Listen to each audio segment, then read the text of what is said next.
Hello everyone, welcome to our channel. आज का हमारा ये जो वीडियो है, ये वीडियो उन बच्चों के लिए है जो 10th स्टैंडर्ड के बाद अपना करियर सिलेक्ट करने के लिए वेट कर रहे हैं या 10th स्टैंडर्ड के बाद अपना करियर सिलेक्ट करना चाहते हैं। ये वीडियो कंप्लीटली इंफॉर्मेटिव वीडियो होगा। इसके अंदर 10th के बाद आपके पास क्या ऑप्शंस अवेलेबल है, वो ऑप्शंस को हम डिस्कस करेंगे। So without wasting time will start with the first career option. Total 10th के बाद हमारे पास 4 ऑप्शन होते हैं, 3 मेजर ऑप्शन। एक होता है साइंस, एक होता है कॉमर्स, एक होता है आर्ट्स। और अगर आप कोई टेक्निकल लाइन में जाना चाहते हैं तो you can opt for diploma engineering, that is the 4th career option. But majorly ये जो ऑप्शंस होते हैं ये 3 बैकग्राउंड्स या 3 मेन ब्रांचेस के अंडर की सब ब्रांचेस होती है। सो सबसे पहले will discuss about science. Science होता क्या है, साइंस लिया क्यों जाता है या कौन ले सकता है, और ये साइंस के अंदर का कंटेंट क्या होगा। सबसे पहला तो व्हेन यू टेक साइंस, आप जनरली वो फील्ड के लिए प्रिपेयर कर रहे हो जो फील्ड के अंदर आगे जाके कोई रिसर्च आ सकती है, कोई मेडिकल रिलेटेड कोई भी तरह का आप करियर एक्सपेक्ट कर रहे हो, कोई टेक्निकल करियर एक्सपेक्ट कर रहे हो जिसके अंदर अगर we can talk about engineering हो गया, टेक्निकल लाइन कोई हो गई, बीटेक हो गया, ये सारी चीजें आप आगे जाके करना चाहते हो या आप आर्किटेक्चर बनना चाहते हो, इन चीजों के लिए आपको साइंस लेना पड़ता है।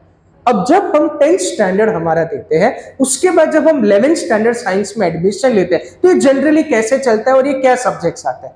सी कोर मेजरली आपके 4 ही सब्जेक्ट होते हैं साइंस के अंदर। पहला होता है फिजिक्स, दूसरा होता है आपका केमिस्ट्री, तीसरा आपका होता है बायोलॉजी और चौथा होता है आपका मैथमेटिक्स। आपको जो भी करियर सिलेक्ट करना है, जनरली ज्यादातर लोग साइंस में यही चीज डिस्कस करते हैं कि 2 ही करियर ऑप्शन अवेलेबल है, या एक इंजीनियरिंग अवेलेबल है या मेडिकल। अरे भाई, इसके अलावा भी बहुत सारे करियर है। रिसर्च एक बहुत बड़ा करियर ऑप्शन है जिसमें आप अलग अलग टॉपिक, अलग अलग सब्जेक्ट्स, अलग अलग बॉडी बायोलॉजी साइंस, कितने सारे चीजों पे आप रिसर्च कर सकते हो, बट वो उतना एक्सप्लोर ही नहीं किया गया। मेजोरिटी लोग ज्यादातर इंजीनियरिंग, जो आगे जाके 12th के बाद आपको आईआईटी जेईई की एग्जाम्स देके इंजीनियरिंग के लिए एडमिशन लेना है, या फिर उसके बाद नीट की एग्जाम देके आपको 12th स्टैंडर्ड के बाद मेडिकल के अंदर कोई भी जगह पे एडमिशन लेना है, उसकी तैयारी कराता है। साइंस के अंदर मेजरली अगर आपको इंटरेस्ट है, आप नोटिस करना ये सब्जेक्ट्स आप ऑलरेडी पहले से पढ़ते आ रहे हो। आपने फिजिक्स पढ़ा होगा, अब फिजिक्स में ज्यादातर बहुत सारे सिमिलर टॉपिक ही होंगे, जैसे ग्रेविटेशन आपने अपने 8th 9th स्टैंडर्ड की टेक्स्ट बुक्स में पढ़ा है, तो 10th के बाद 11th 12th में भी ग्रेविटेशन आएगा, सर्कुलर मोशन आएगा, इलेक्ट्रोमैग्नेटिज्म आएगा, बट ये सारा थोड़ा और डिटेल में हो जाएगा। जैसे आपने केमिस्ट्री पढ़ा है, तो केमिस्ट्री के अंदर आपने सबसे इंपॉर्टेंट तो पीरियोडिक टेबल पढ़ा होगा, तो पीरियोडिक टेबल का पूरा डिटेल डिस्क्रिप्शन आएगा। फिर उसके बाद में आपके पास अलग अलग तरह के केमिकल रिएक्शंस क्या होंगे, इक्वेशंस क्या होंगे, एंथैल्पी क्या हो सकती है, बॉन्ड क्या हो सकते हैं, किस तरह के बॉन्ड हो सकते हैं। फिर उसके बाद में methane, ethane, propane, butane, pentane, ये पूरा का पूरा जो सी कार्बन वाला ग्रुप है, ये सारी चीज का पढ़ाई और डिटेल में करोगे। और ये दोनों फिजिक्स हो गया हो, केमिस्ट्री हो गया हो या मैथमेटिक्स हो गया, ये तीनों बहुत ही प्रैक्टिकल सब्जेक्ट्स है, यानी कि तीनों के अंदर आपको न्यूमेरिकल सम्स ये तो सॉल्व करने ही करने हैं। इसके अलावा दूसरा आपको अलग अलग तरह के डेरिवेशंस वगैरह भी फिजिक्स में काफी डिटेल में आएंगे और केमिस्ट्री के अंदर इक्वेशंस आएंगे। सो पहला फिजिक्स, फिर केमिस्ट्री, फिर biology. Biology is basically about other human body या जो अपने आसपास में लिविंग ऑर्गेनिज्म है, चाहे वो प्लांट की बॉडी हो गई हो, चाहे वो एनिमल की बॉडी हो गई, plant cell, animal cell, heart, respiratory system, digestive system, ये सारे टॉपिक आपके और डिटेल में सिखाए जाएंगे आपको। ये जो सारे टॉपिक आप बायोलॉजी में पढ़ोगे, सो ये बायोलॉजी जो होगा ये 11th 12th का बेसिकली आपको तैयार करेगा एक बायोलॉजी का फाउंडेशन देने के लिए, जिसमें आप और डिटेल स्टडी करके शायद डॉक्टर वगैरह बन सको या कोई भी अच्छा फार्मासिस्ट या कोई भी अच्छा बॉटनी जूलॉजिस्ट ऐसा फील्ड ऑप्ट कर सको। इसके अंदर मैथ्स आते हैं। देखो, ये समझना, बहुत लोगों को ऐसा लगता है कि 10th स्टैंडर्ड तक उनको मैथ्स बहुत पसंद था, अब 11th 12th में मैथ्स उतना ही पसंद होगा, ये बात जरूरी नहीं है। 10th स्टैंडर्ड तक आपने जो मैथ्स का तैयारी किया, that was basically about algebra and geometry, triangle, ये सारे सर्कल, ये सारे टॉपिक आपने सीखे थे ज्योमेट्री के अंदर। अब लीनियर इक्वेशंस हो गया हो, प्रोबेबिलिटी हो गया हो, ऐसे टॉपिक, स्टैटिस्टिक्स वगैरह आपने सीखे थे अलजेब्रा के अंदर। ये दोनों में से कोई भी टॉपिक 11th 12th में रिपीट नहीं होने वाला। 11th 12th का जो मैथ्स है ये पूरा का पूरा अलग है। ये बेसिक मैथ्स का थोड़ा बहुत हिस्सा लेगा, डिटर्मिनेंट्स वगैरह का, बट इससे पूरा अलग आपका मैथ्स बनेगा। मैथ्स में भी आपके 2 पार्ट होंगे, फिजिक्स में भी 2 पार्ट होंगे, केमिस्ट्री में भी 2 पार्ट होंगे और बायोलॉजी में भी होंगे। सो ये चारों सब्जेक्ट आगे और 2-2 पार्ट में डिवाइड होंगे। इस ऑप्शन को सिलेक्ट करने के पहले खुद को झांक के देखना कि भाई आपका 8th 9th 10th का साइंस का एक्सपीरियंस कैसा था। अगर आपका एक्सपीरियंस बहुत अच्छा था इन सब्जेक्ट्स के साथ, तो ये साइंस आपको बहुत हैप्पीली अच्छे तरीके से हेल्प करेगा आपके करियर के अंदर आपको और डिटेल में लेके जाने के लिए। ये पूरा था साइंस। ये 4 मेन सब्जेक्ट्स है। इसके अलावा ऑप्शंस में आप कोई लैंग्वेज ले सकते हो, आपकी हिंदी लैंग्वेज लेना चाहे हिंदी, आप मराठी लेना चाहे, आप बंगाली लेना चाहे, आप उर्दू लेना चाहे, कोई भी लैंग्वेज आपका जो बोर्ड अलाउ करता है वो लैंग्वेज ले सकते हो। आप उसके साथ आईटी, कंप्यूटर साइंस, इलेक्ट्रॉनिक्स, ऐसे ऑप्शनल बहुत सारे अवेलेबल है, ये सब्जेक्ट्स ले सकते हो। ये 4 आपके कोर सब्जेक्ट होंगे। और आप जो मीडियम में पढ़ते हो, इंग्लिश में पढ़ते हो तो इंग्लिश, हिंदी में पढ़ते हो हिंदी, वो आपका एक लैंग्वेज कंपलसरी होगा और बाकी सारे सब्जेक्ट्स होंगे ऑप्शनल। तो ये पूरा था साइंस के बारे में। भाई ये साइंस चलता कैसा है, तो साइंस में इसी तरीके से चलता है। यही सारे सब्जेक्ट्स होंगे, यही सारे टॉपिक होंगे, और ये टॉपिक आपने जो पिछले साल पढ़े थे 10-20% उसके रेफरेंस और बाकी का 80% उसका depth knowledge. But science generally लोग क्यों करते हैं, 11th-12th करने के बाद आप उसके साथ तैयारी करते हो कॉम्पिटिटिव एग्जाम्स की, जैसे आईआईटी हो गया, जेडब्ल्यू हो गया, नीट हो गया, आईआईटी जेडब्ल्यू नीट। अब ये सब exams all over India basis पे होती है। जनरली ट्रेंड कैसे चलता है, आपने 11th-12th साइंस दिया, अब बोर्ड एग्जाम्स की तैयारी कर रहे हो, इसके साथ आप तैयारी कर रहे हो कॉम्पिटिटिव एंट्रेंस एग्जाम्स की। और ये एंट्रेंस एग्जाम बहुत ही ज्यादा, वैसे कॉम्पिटिटिव तो होती है, बट ये एग्जाम्स आपसे बहुत ज्यादा हार्डवर्क एक्सपेक्ट करती है। ये जो हार्डवर्क है, आपने टाइम टू टाइम प्रॉपर तैयारी करी तो ही आपको ये फील्ड में एंट्रेंस मिलेगा, क्योंकि अपीयर करने वाले लाखों लोग होते हैं इसमें, बट सीट्स जेन्युइनली उसमें थाउजेंड्स में भी रेयर इंस्टीट्यूट में होती है।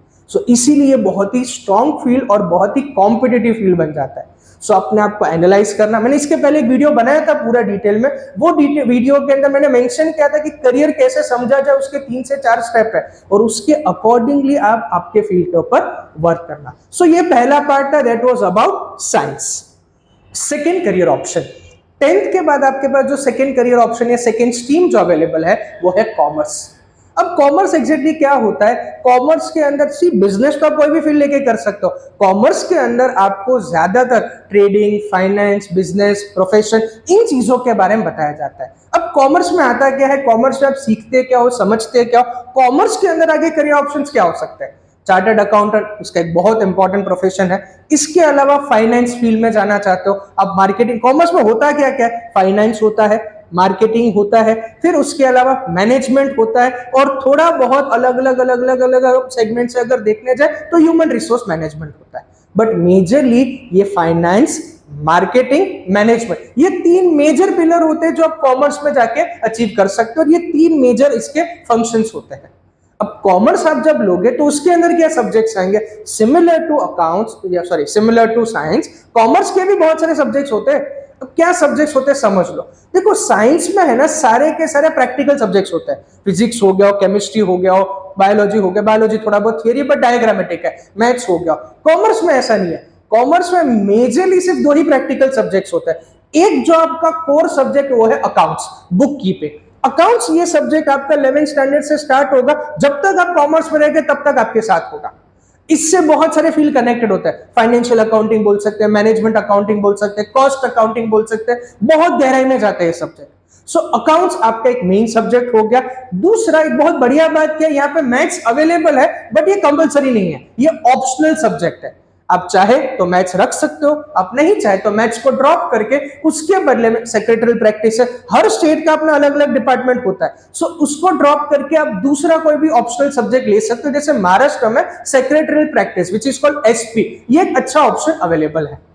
फिर उसके बाद आता है organisation of commerce and management, जिसको हम ओसीएम के नाम से जानते हैं।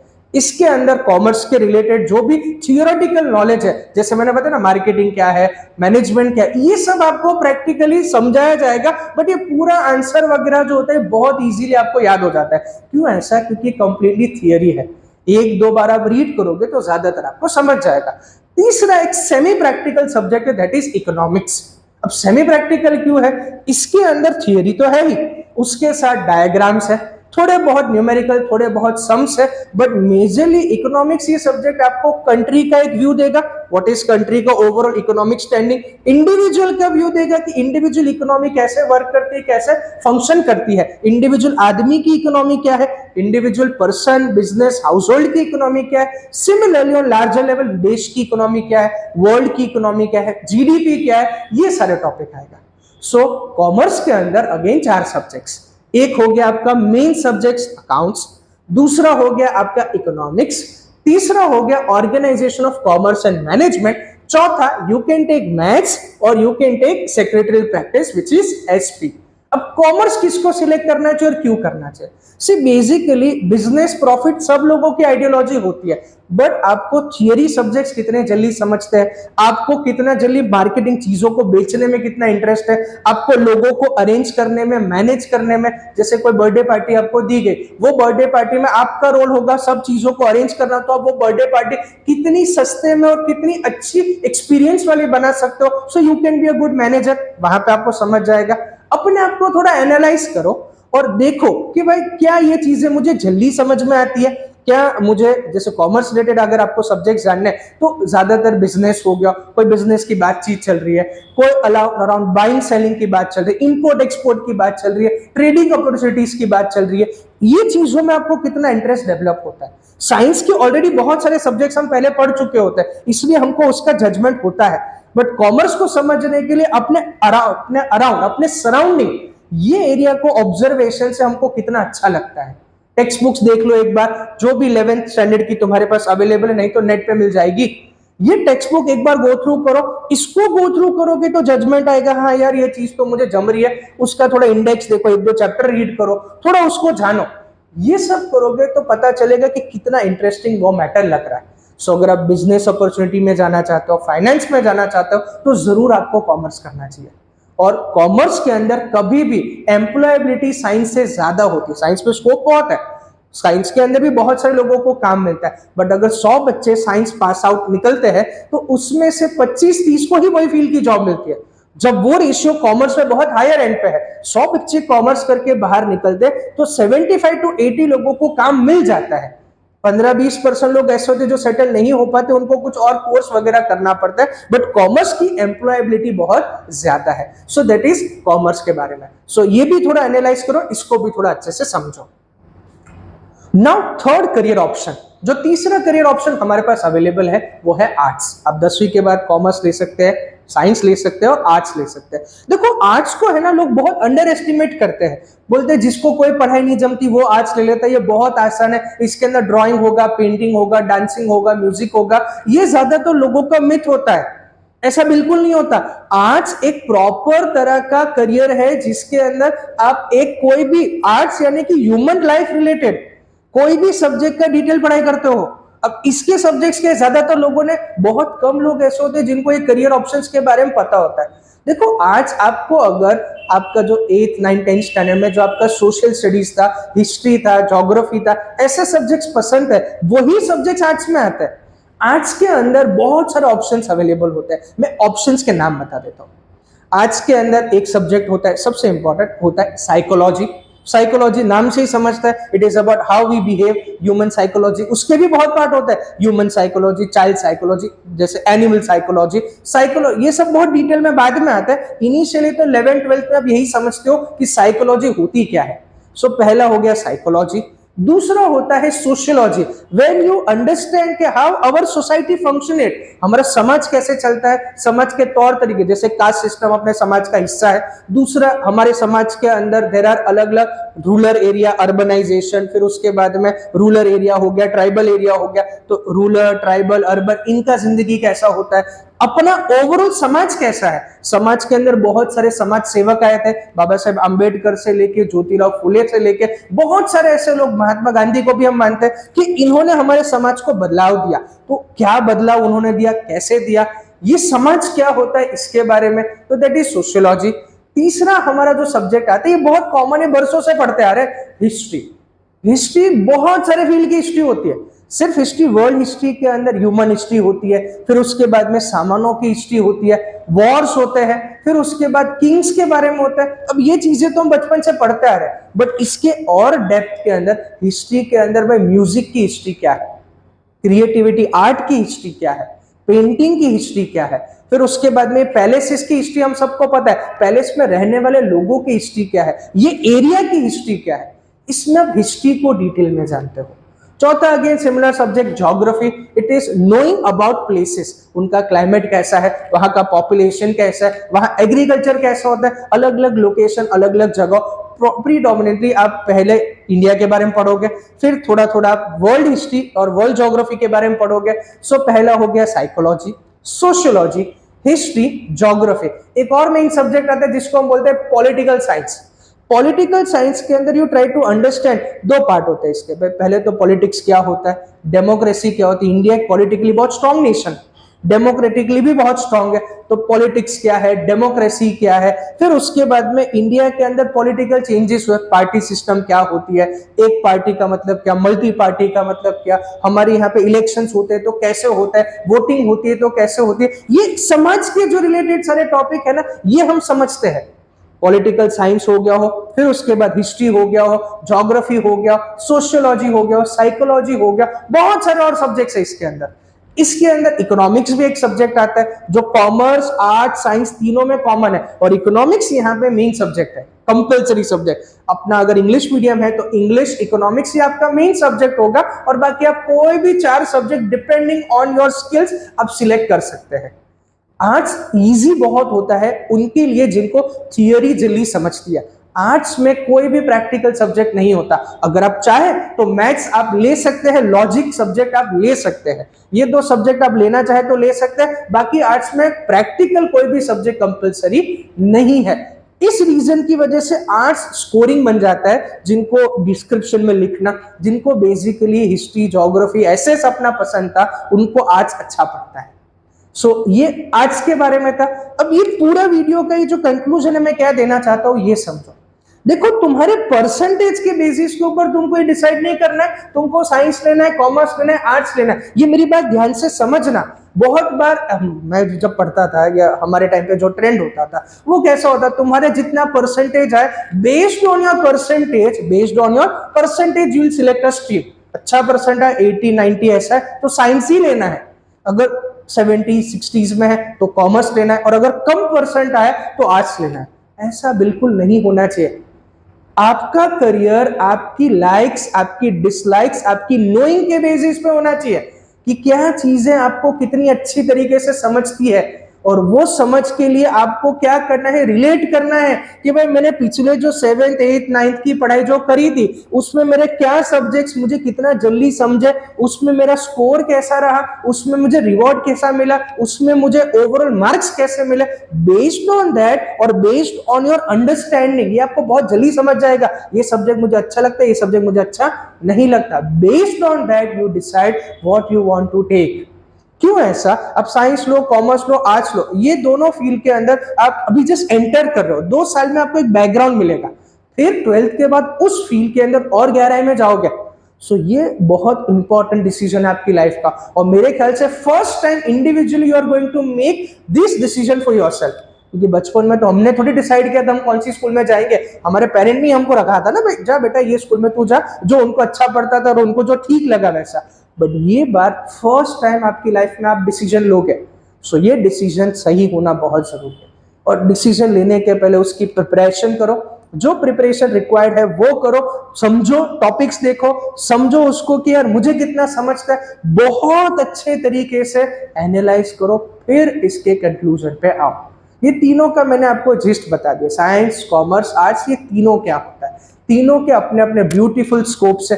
तीनों में, आर्ट्स में भी, आर्ट्स में लोग आगे जाके लॉयर बनते हैं, डॉक्टर, मतलब doctor in the sense PhD बन के डॉक्टर बनते हैं, कोई भी पर्टिकुलर सब्जेक्ट का डॉक्टरेट उनको मिलता है। फिर उसके बाद में वहां पे जाके वो लोग यूपीएससी क्रैक करके सिविल सर्विसेज में जाते हैं, आईएएस, आईपीएस, आईआरएस, आईएफएस, बहुत सारे अलग अलग यूपीएससी के स्कोप होते हैं। They become very good teacher, very good lecturer, उनका नॉलेज इतना डेप्थ होता है, they can become good writers as well. So arts में भी बहुत स्कोप है। कॉमर्स के अंदर you can be a banker, आप इन्वेस्टर बन सकते हो, आप फाइनेंस बन सकते हो, फाइनेंसर बन सकते हो, स्टॉक मार्केट में जा सकते हो, एक अच्छे मैनेजर लेवल पे जा सकते हो, कंपनी को मैनेज कर सकते हो। साइंस में जाके आप रिसर्च करके कोई नई टेक्नोलॉजी डेवलप कर लो, आप कोई नया डिवाइस डेवलप कर लो। रिसर्च करने के अलावा आप बहुत अच्छे इंजीनियर बन के अच्छा कोडिंग वगैरह लिख के अच्छा सॉफ्टवेयर बना सकते हो। आप बहुत अच्छे सिविल इंजीनियर बन के अच्छा खासा स्ट्रक्चर क्रिएट कर सकते हो। आप अच्छा आर्किटेक्ट बन सकते हो। सिमिलरली डॉक्टरेट में जाके कितने सारे डॉक्टरेट के ऑप्शन अवेलेबल है। मेडिकल फील्ड के अंदर कुछ अच्छा एक्सेल कर सकते हो। ये सब करने के लिए आपको आपका बेस पता होना बहुत जरूरी है। आपका एक नॉर्मल बेस अब तक बन गया होता है, इस बेस को आप आइडेंटिफाई करो, इसके ऊपर स्ट्रक्चर बनाओ, बिल्डिंग फास्ट बनेगी, लाइफ में बहुत जल्दी सेटल करोगे। बट बेस नहीं पता और फिर उसके बाद में दूसरी बिल्डिंग बनाने लगोगे तो टाइम तो लगेगा ना। तो इसीलिए थोड़ा अपने आप को एनालाइज करो, खुद को थोड़ा समय दो। ये समय देने के बाद आप आपके करियर के अंदर जो भी स्ट्रॉन्ग आपको लगता है डिसीजन, वो डिसीजन लो और उसके ऊपर एक्ट करो। All the best for this, और इसके ऊपर मेहनत करना बेटा। और ये चीज लाइफ में बहुत जरूरी है। इसका वैल्यू 11वीं 12वीं 13वीं आपका जो 5-6 साल बाद का लाइफ होगा ना, उसमें बहुत हैवी इंपैक्ट होगा। सो ये डिसीजन सीरियसली और अच्छे से अच्छा प्रिपरेशन करके लोगों को पूछ के सोच समझ के लेना। God bless you all, thank you, let's rock it.